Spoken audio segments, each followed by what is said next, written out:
Welcome to American Baguette with French Mustard. This conversational podcast is for English learners between a native and a native speaker.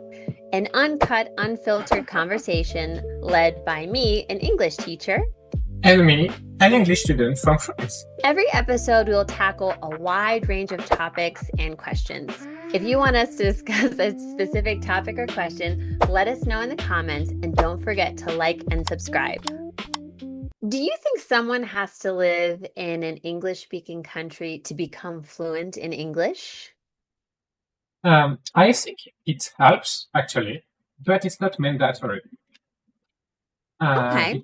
Because if you immerse yourself with English in your own country, you can have the same effect. Like you watch some series in English, you watch some videos on YouTube in English, or reading some English articles. It can also do the job. Okay. Maybe we should talk about what fluent actually means. What do you think fluent means, Alex?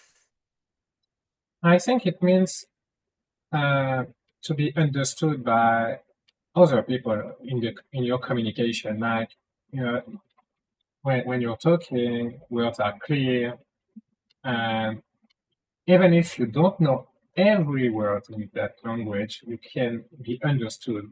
Well, like trying to explain what you are trying to say. To me, that's my definition. Yes, I would agree. I try to emphasize this a lot with my students that fluency is not perfection because there is no such thing as perfection.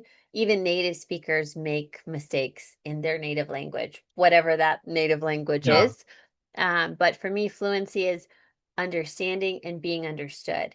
So even if you can't find the exact right word in that moment or the exact phrasal verb or idiom, if you find a way to express your idea and the other person understands you, that is fluency. So I think we need to expand what that means, because a lot of people say, I don't want to apply for that job, or I can't study at that school yet. I can't do any of those things until I'm fluent.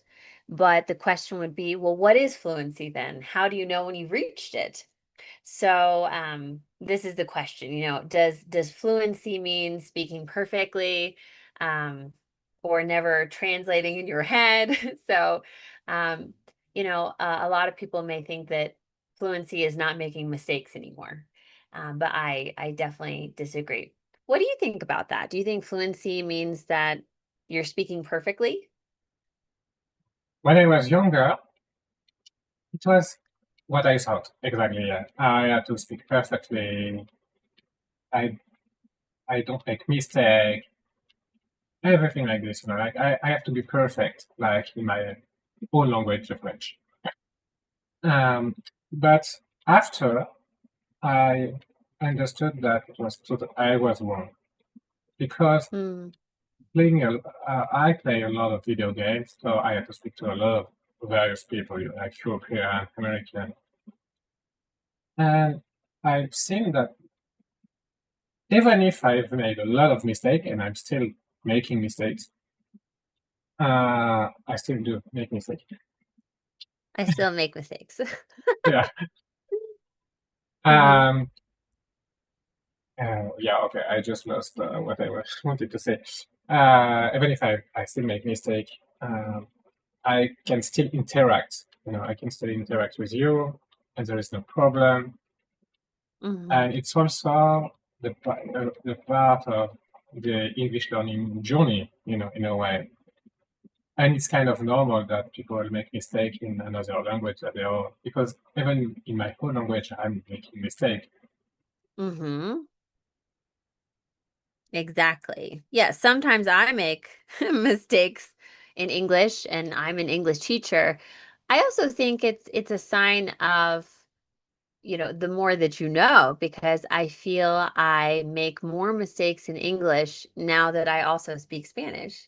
So, maybe I'm not aware of the mistakes that I used to make in English. Maybe now I'm more aware of it, but I think sometimes my Spanish seeps into my English,